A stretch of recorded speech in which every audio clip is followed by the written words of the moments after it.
Hey, HGA Nation. Oh my goodness, what a great episode with our friend David Rhode, founder of .org and the author of recently published Passion is Not Enough. You can find it on Amazon. David is a huge fundraising practitioner and has great knowledge. I really geeked out on the board portion of this episode. I know everyone's going to get a ton of value out of it. It really actually motivated us to have the conversation even further on one of our free webinars. So please enjoy the episode with our dear friend David. Make sure that you reach out to him and show him some love on LinkedIn and pick up the book, Passion Isn't Enough. Love this conversation. Love you all. Thanks so much for listening. Enjoy the episode.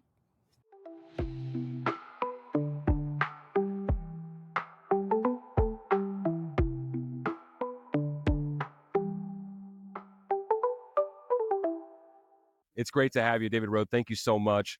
I know that you're the founder of .org and just recently released Passion Isn't Enough, focused on nonprofit leaders and professionals. And yeah, just tell us about yourself, David, if you don't mind. My pleasure. And Trevor, thank you so much for having me. I started my career in corporate America. I worked in branding for Procter & Gamble and H.J. Heinz. And then I shifted later on into the nonprofit sector. I founded a nonprofit called Pitch In for Baseball and Softball, where we provided equipment to communities in need, both here in the United States and around the world, and ran that organization for about 15 years. And then my family had moved up to New York. I got into the nonprofit consulting side of things, and I now am heavily involved in consulting, both through an organization called PenPAC, which provides pro bono consulting with University of Pennsylvania alumni. I do my own consulting, and I also teach at the University of Pennsylvania. And I had this huge commitment that I embarked on with writing a book project, my first book. And I'm really excited to have the opportunity to talk a little bit more about that today. Yeah, that sounds like a very common story that we get with a lot of guests. Like, I started here. I find myself working with nonprofits. That was very interesting. My story is super similar, and I think it's a great origin story. But why, obviously, other than it's just what's going on right now as far as just recency bias, I suppose, right, with what the work that you're doing. Why'd you decide to write a book for nonprofit professionals and leaders? Well, I've had so many opportunities to work with and coach and mentor others in the nonprofit sector. And it's something that I really found came naturally to me. And through the course of those conversations, one of the things that became really obvious to me was that people were facing the same challenges. And this was regardless of what part of the sector they were in, what part of the country they were in or the world they were in, and even regardless of budget size, for the most part, that organizations and organizational leaders were facing some of the same challenges, and that the advice I was giving was being really well received. And I had more confidence in what I was saying, and that it was the right kind of advice to get people unstuck and moving in the right direction. And then so I really just built the book around sort of my experiences and the way that I sort of view the leadership. And so I broke the job or the role down into 15 distinct component parts. So it's building your strategic plan and building your fundraising strategy and building your board, et cetera, et cetera. And really structured things that way with a lot of practical solutions so that nonprofit leaders would have more confidence, because frankly, they may have competence and a real clear understanding of certain elements of the job. But when you're a nonprofit leader, and especially in a smaller grassroots style organization, you're, as the old cliche goes, wearing so many hats. And that's really the truth. And so I wanted them to have the confidence and sort of, a head start in dealing with some areas where they may not have as much confidence or experience, and be able to navigate those areas effectively for their organization. Hey, everybody, taking a second just to remind you that Hey Nonprofits Raise More Money is brought to you by HGA Fundraising, the most profitable auction items in fundraising, the perfect addition if you're hosting a fundraising event for your live auction, silent auction, online auction, raffles. Check them out by going to hgafundraising.com. Now, back to the episode. That's awesome. That's awesome. It's so interesting that the average nonprofit with 2.5, paid staff was facing the same challenges as a multinational charity with 500 paid staff, right? It's the same. It's interesting, the symmetry. And from your experience on the for-profit side of things, the corporate side of the world, those challenges that a company of 3 face, they're not the same challenges as a company of 500 or a Fortune 1000 face, right? So talk to me. Let's get in the weeds a little bit, if you don't mind, David, about just like what challenges and the symmetry between, regardless of the size of the organization, you were noticing they were facing. Yeah, I mean, Excuse the me. most common challenge is really the thing that we would hear the most, or I would hear the most specifically in my conversations, would tie into trying to get the board of directors to be fully engaged and really participating in helping the organization grow. And so, my board is a mess is kind of a common I've heard that a mantra. lot. I've heard it a lot. Yeah, Yeah. and I understand kind of how it gets there, and I didn't have a perfect scenario coming out of the gates with the first board that I put together. I learned a lot on the job, and I sort of through that experience, I became much more clear about what was required of a board member, and I became much more transparent in articulating those roles and expectations in part of the cultivation process. So just like anything else, we kind of grow and learn and improve, hopefully.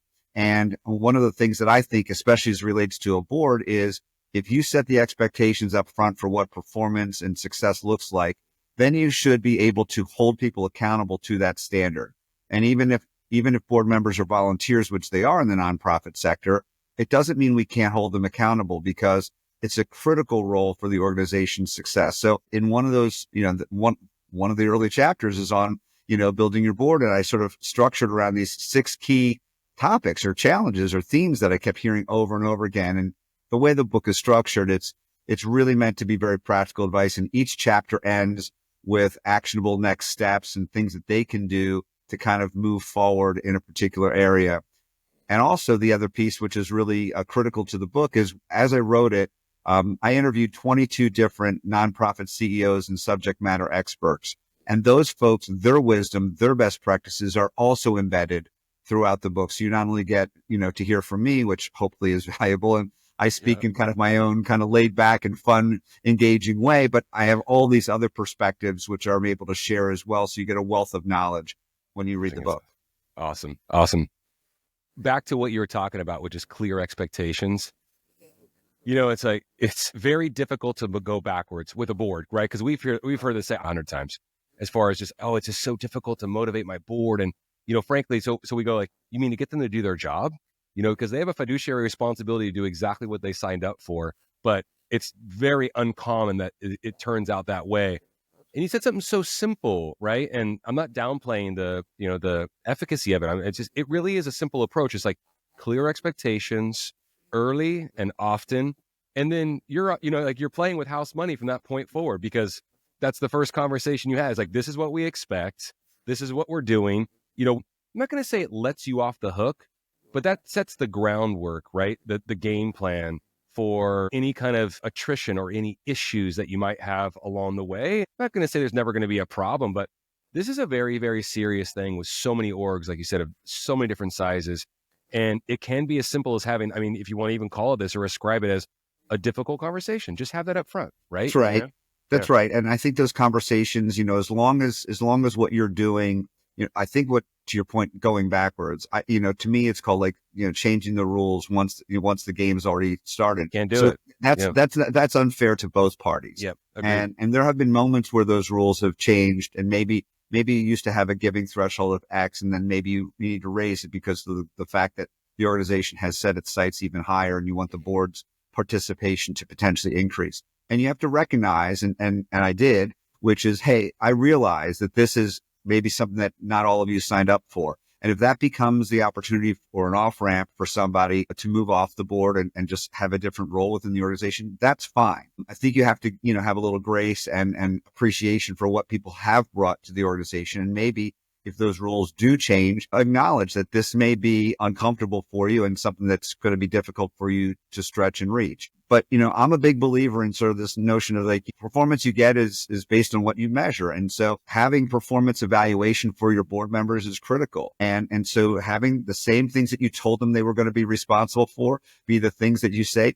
How many board meetings did you attend? And what was your individual gift? And what other resources did you attract? And did you come and participate in any of our events? And did you nominate somebody or to be part of the board? And whatever the things are that you want your board to participate in, then those are the things you need to measure. And yes, it did create an opportunity for some difficult conversations. And then what you give people the opportunity to say, listen, I know you have high expectations for yourself because you told me that when you came on board. And here's the truth of what happened over the last 12 months. And here's the thing. Sometimes circumstances change. If for some reason, maybe you're not able to give either the time or the resources in the way that you envisioned, that's totally fine. We can acknowledge that. You can take on a different role within the organization, or I'm happy to work with you to kind of help get you back on track. And either way, the organization wins. Either way, you get a higher performing board member in that individual getting back on track, or you fill that seat with somebody who's ready to take on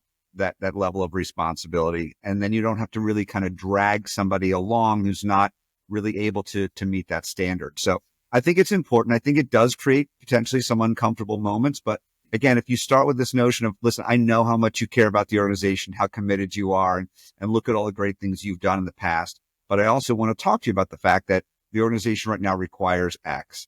And unfortunately, in this past year, these are the numbers. This is the reality. And how do you feel about that? They would typically say, I feel bad about that. I'm sorry I let everybody down. It's like, you haven't let everybody down. Totally. Sometimes things change, and just, they were relieved to understand that it was okay to have this conversation, and they didn't have to duck and feel like, they were failing, because you don't want people to fail. You want people to be successful. This is a volunteer commitment they're making. You want the organization to feel good about the work they're doing. You want them to feel good about themselves. But at the end of the day, you want them to achieve certain results so that the overall organization can achieve its bigger objectives. Totally. I love that. Can't be spoken to enough, because of once again, like the challenge that so many organizations face in that regard, with regard to the board and different committees and what have you. What do you think about, if you're an executive director, CEO of a nonprofit, a charity, what have you? What do you think about the framework of setting early with the board that the board is there to support the executive director, right? The board is there to support the CEO, to where if something needs to happen, that's your, not safety net necessarily, but that's your, you're on the same team, so to speak, right? Like, that's the responsibility of the board, is to prop up that CEO, is to prop up that ED, for instance. What do you think about setting that framework if we're speaking to the nonprofit leader right now? What do you think about that framework? Maybe I didn't articulate it correctly. I know you know what I'm talking about. I get it. Yeah. I think that there needs to be, to me, I would view it a little bit more in terms of, it needs to be a true partnership. And correct. So, we can't be operating sort of in isolation. You can't have the board working over here and the staff and staff leadership operating over here. They have to operate as a unit, as, a single entity, hopefully working together underneath whatever priorities are established in their strategic plan to, advance the organization. So, it has to be a partnership, and you have to feel as the leader that they've got your back. And, is it always going to be every single person on the board agrees on every single issue? I would say I'd hope not. Yeah, because you want to have an organization where open conversation is supported, is encouraged, and that we don't punish people for disagreeing. When you present a budget to your board of directors, you want questions back. You want challenges. You want to be able to say and have confidence that, no, we really feel like this is the right way to move, and here's why. But, when you're sort of the worst case scenario, and a sign of sort of an unhealthy organization is when you are the executive director, and there's a board meeting, and there's an agenda and you cover a particular area, and all you get is crickets. You want conversation, and sometimes you really have to work on creating that culture within your board. And I did. And you would sort of tell people in advance, here's the issues that we're going to cover in this meeting, and I really want your feedback, and we're going to go around the table, and I want to hear your perspective on this. So you would set that expectation up front, that when we go around the table, I want them to know I don't want them to have to think off the cuff. I want them to have really given it deep thought if this is an area of strategic importance for the organization. But it's not okay to just sit on the sidelines. Like, your job is to help set the strategy for the organization, supporting the executive director, supporting the staff, helping to attract the resources to grow our programs, all of those things. And you want active participation. That's why they're there. Totally. Yeah. And lean on them for it. Just pick out another, it doesn't have to be the biggest challenge, but just one that's just really, really top of mind from the book that you've discussed, repeatedly, for instance, with different nonprofit leaders that the audience can hear right now and take away, or just get some, something thought provoking that they might be facing themselves? Well, I think one of the areas that organizations struggle with is branding, and branding is something that, it's one of the subjects I teach. I teach at the University of Pennsylvania, and I really think there's a little bit of a misunderstanding between the role of maybe branding and communications. They should work to support each other, but they're a little bit distinct. And what I want people to understand is that branding is really every single thing that your organization does sort of creates a certain feeling in the minds of the people that come into contact with your organization. And it could be everything from how you answer the phone or how quickly you answer an email or what that volunteer experience is like, and everything that, the organization sort of creates and puts out there, the tone and feel of your social media, how inviting it is. Do you have a sense of humor? Are you warm and engaging, or are you sort of like cold and whatever? And so, all of those things kind of contribute to the brand and the brand experience. And I think we as leaders really can help drive that. We can drive our culture. We can drive our brand. And it's really about sort of understanding who you are as an organization. And, it's a bit of a cliche, but this notion of staying in your lane.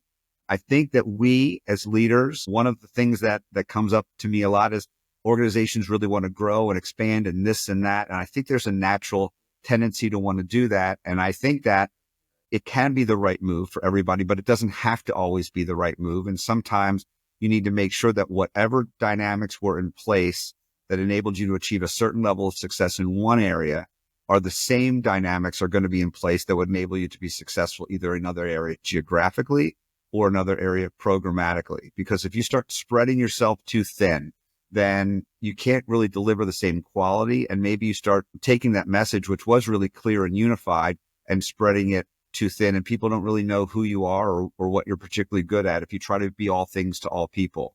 So I really encourage organizations to have that kind of discipline around the work they do and to develop a certain level of greatness and competency in one or two things, and be comfortable with that and just dig in there and make that kind of a unique impact on your community. What a great point. I was literally listening to a podcast on the way here to meet with you where the gentleman said the exact same thing about branding and telling your story, right? And it was, once again, mistake of being everything to everyone, as opposed to just focus on, as identifying and not being like myopically focused. Like, we only want donors that look like this demographically or geographically, like you said. Like, there has to be some thoughtfulness to it for sure. And yeah, you want to be an equal opportunity receiver, as we like to say, and take all comers. And we want to do business with everybody. I totally get it. But, at the same time, it's just, you can't be that way. You can't be that way. And so identifying that early, you can't be everything to everyone. I think that's a really great point that you make. Yes. And it's something that needs to be absorbed by a lot of different organizations. One of our dearest friends in the space, rare neurodegenerative diseases is what she works on.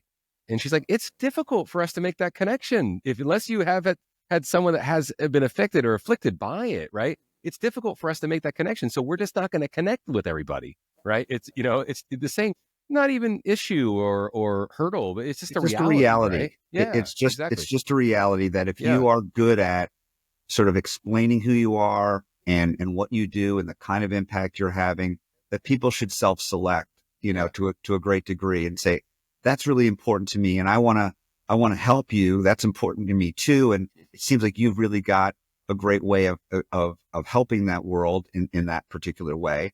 And let me be part of your team. And so if you're doing a great job of building your brand, that at some point you're going to be able to attract resources at an increasing rate amongst people who resonate with the kind of work that you're doing. And in an ideal world, we'd all make everybody happy in an equal way. But that sort of feels like way too pie in the sky. I think we need to be okay and being comfortable in our own skin. This is who we are. These are the kind of people that really get a lot of benefit from the work that we're doing. And we're a bunch of like-minded folks. Please join us.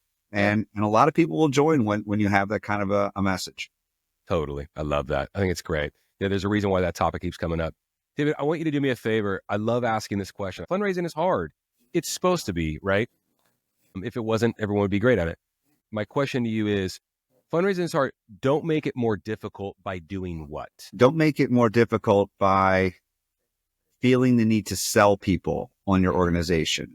I feel that what we need to do is listen more and understand why people are interested and the way people are interested. And then if you can help meet their needs, you can stop feeling like all the pressure is on you, because I know I felt that way early on in my career.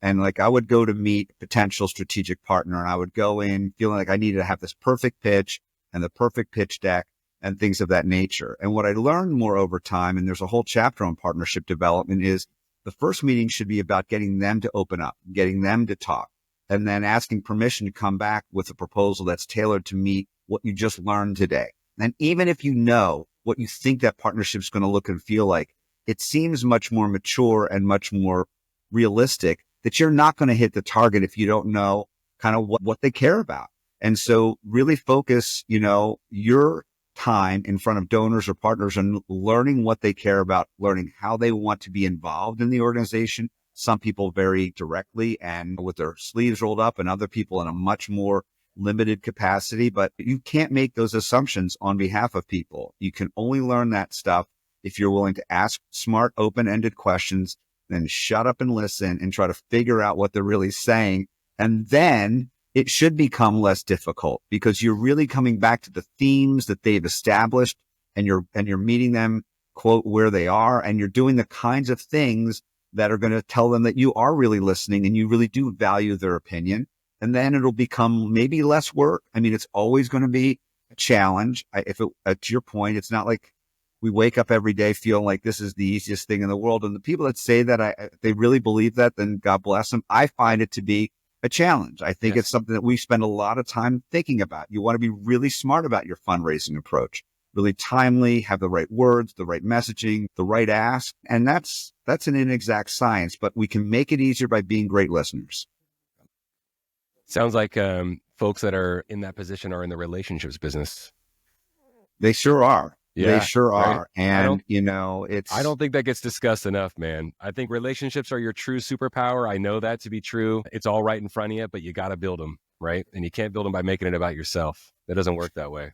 That's right. That's right. And it can't just be, I'm going to knock on your door when I need something from you. Sometimes you just have to build that relationship, and it can't always be when you need something from them. It should be, hey, I have this opportunity for you. I'd love for you to come to see how our programs work. Would you join me and come see how we're doing X and Y and Z today? You've been such an important part of this. Why don't you see the actual work that you've been helping to create? And then sure, you're building that relationship, and sure, you're trying to create a higher level of connectivity between them and the organization. But it doesn't always have to be for you asking for something. Just share a success story. This happened and I wanted you to know about it. And that sort of strengthens the nature of what you're doing. And it tells them that they matter. And if they feel like they matter and that their contributions are really making a difference, then they're likely to stay involved. They're going to be retained as a donor. They might even grow as a donor. And then, then it gets easier. Once somebody maybe gets on the wheel, then you can keep them on the wheel. But like bringing people in does take some effort, and to say it doesn't, I think would be disingenuous. Agreed. Sounds more like an invitation than an ask. Right. Yeah. Right. I would love to invite you to come along for the ride, because our organization is doing some incredible work, and the people that are involved are really getting a lot out of it. And I'd love for you to be part of that community. I mean, that's an invitation. It may not be for everybody, but again, it's truly how you should feel. You want them to be part of this movement, part of this community who's making a difference in this particular way. And, why not? Like, let's make some positive things happen in the world. And we need more people to help achieve our goals.